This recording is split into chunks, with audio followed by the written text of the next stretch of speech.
Hey, this morning we're out here in Yorba Linda.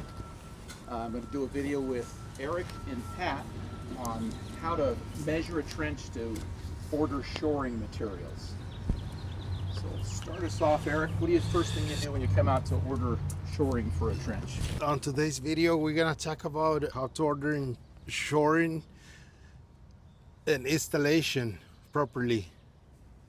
So when we order any shoring, first thing we need to know it's the manufacturer tabulated data for any trench protection we're using, like shields or shores.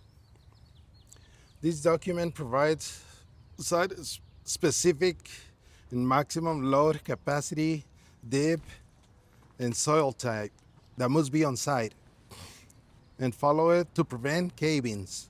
The former or confident person must go through the tabulated data information to confirm that the equipment we order is appropriate for the current site conditions. Tabulated data, it's coming with whatever you rent the equipment.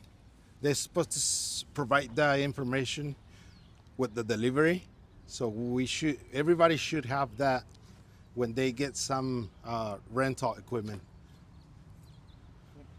So Pat is gonna go through the depth of the trench and the size of the shoring or shields that we use for trenches, and on this case we have shores with plywoods like you say here. And Pat? Yeah, so over here we have our survey. In our survey over here we have a cut of 9.5 feet. So basically we got to dig down 10 feet from this hub elevation right here. So if we know we got to go down 10 feet deep, after 8 feet plywood is required. The flow line's at 950, so just with general knowledge, you're gonna wanna get 7-foot rails. If you're digging a 24-inch trench, you're either gonna wanna get 17 by 27 rails or 22 to 36-inch rails, and depending on your depth of your trench, 9, 12, 7, 5, 3-foot rails, all depends on the trench to your depth. And then once you hit 8 foot, I believe it's an OSHA requirement to install plywood after that.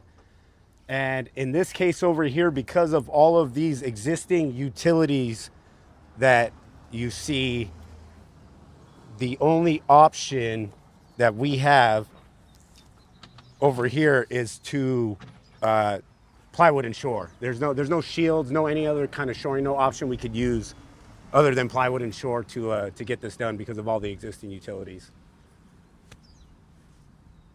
Yep, and that's where we're at for plywood and shoring.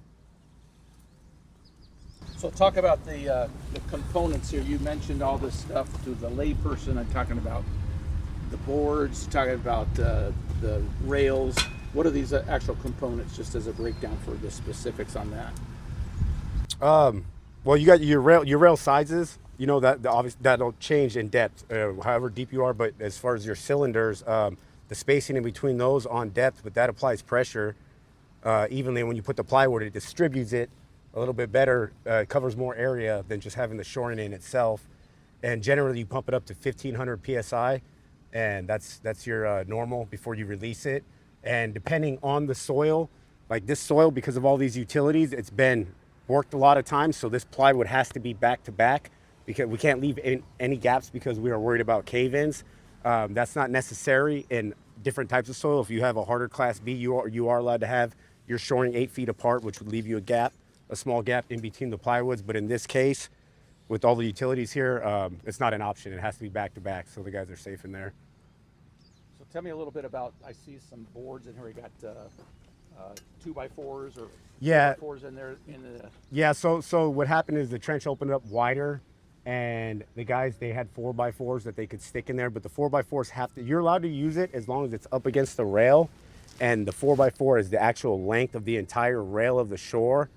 Instead of ordering different shores, that's what these guys opted to do right there when the trench opened up a little bit more. The trench wasn't dug exactly per plan because of utilities, so it got a little wider in some spots, so that's the reasoning for the 4x4s. Okay, so it's okay to use them that way, but I've seen before a couple of different times that they actually had it on the back side of the. Yeah, the backside is unacceptable because that does nothing with the plywood. That leaves a gap in between the plywood and the wall. You'll have a 4x4 back there, and you have a 4-inch gap. So that doesn't. It's incorrect if you see it that way. The 4x4s have to be on the backside of the rail in front of the plywood for that to work accurately. And then I also notice I'm observing that the rails are right in the center of the board. Can I put them to one side or the other? Or is that an option, or do you have to have it right in the center of the board? Generally in the center, but it all depends on where utilities are. Sometimes you'll have it on the side so you can get pipes through. But generally you'd want it centered on your plywoods. But you know, you stick a plywood sideways and it might not just be, or you'll just have it on the ends. You know what I mean? Instead of it standing straight up and down. So, but generally you want it to be centered. Perfect. Yeah. All right, this is just an example on how to install a shoring on a trench. This is a pump that Pat was talking about. So we're gonna hook up the hose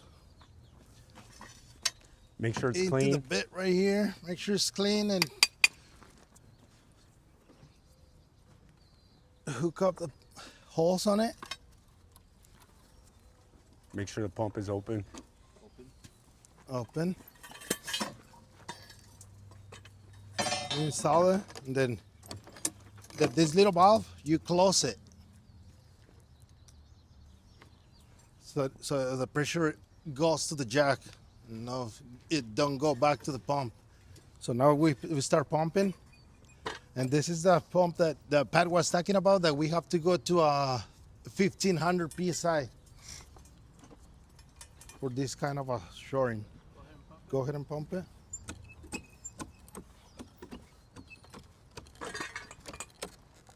You see the jack, it's open and the gauge is going up. Keep going. 1,000 psi, that's good. If it's from 1,000 to 1,500. So we release it. We release the hose out with the release tool. That's how you release it. And that's how you do it. To release pressure, you open the valve back on. That's how we install. So I have another question for you. Can I use the shoring if I didn't have my ladder handy by? Is it okay to just run down the rails? Absolutely not. No. No. It's never okay. You never know if shoring bleeds off over time. You don't know if it's not reliable. Yeah, that's not acceptable. It's not safe practice. I've seen a lot of people do that before, and I've seen shorings collapse and rip people's hands open and fingers and elbows, and yeah. So what's the tool called that you guys lowered that down with and you pulled the valve off with? The release bar? The release bar. Yeah, that's the That's a release, release bar. bar. Now, is it only used just to release that valve, or what else do you use that for? That's it. It's to release and to that sometimes hook? help you put it on. What about lowering and lifting the jack The hook out? is for that too. Look. This handle. That's what I was looking for. So you can On lift it this- out by that to keep your hands from getting smashed. Yeah, Like pinch. On this little one, it's not that heavy, so we can put it by hand. But like those ones, they are pretty heavy, so we have to use this to hold it up, and the other guy on the other side to pick Nice. it up from both sides. If they stay overnight, you might want to check them by hitting them at least, just to make sure they're not loose and not bleeding out and Where the valves stuff. bleed off a Yeah. little bit. Yeah. I mean, you can see it. They're gonna be down on the ground or laying down if they bleed out. But it's a good thing to check them out every day in the morning when we do that trench inspection.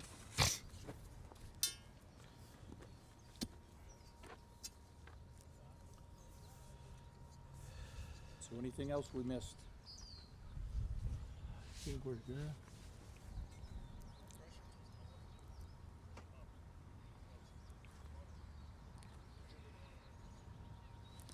So when do you decide to do like two of these shorties on this long board? Sometimes I've seen it where they'll stack them.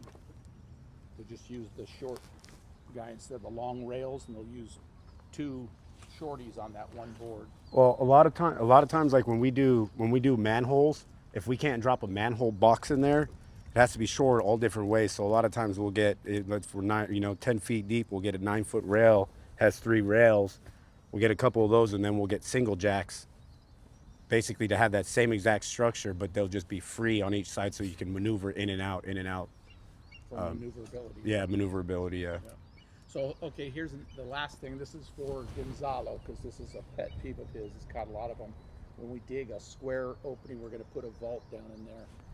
When you shore that, is it okay just to shore one side of it? No. No. So okay, if you're putting a vault and you drop a shield in there, then on both sides of the shield, depending on what side, you probably need to drop plates down that overlap that cover up both ends. And if I'm using shoring, what if I use shoring on it? They have open end. So what he's done, and we've had to get this in the company, is they shore this side and then they shore that way. So you got boards on all 4 sides of you. Right. Yeah, because a lot of them don't. They'll just dry utilities. A lot I'll see them only do that side. Oh, The no. two ends, Yeah, which no. can cave in on you. No, yeah, that's how I always use the single jacks. That's where they're really good, good to use them on. Just as a note, if you are deeper than 20 feet in any location, it's almost guaranteed it's going to be engineered shoring. So this kind of shoring goes out the window. When you start getting to 20-foot depth, then it's serious shoring at that point. So this kind of shoring doesn't really work down at that depth. So What's that called? That shoring that has a beam? yeah, you got lag and beam, lag and plate. There's all different types of shoring. Your trench shields. Just want to say, if anybody has any questions, just reach out to safety team or myself, any general foreman on Pacific Utilities, me or Pat or anybody from the dries, and we're here to answer any questions. And that'll be it. Perfecto. Thank you, gentlemen, very much. Thank you. Thank you, Bob.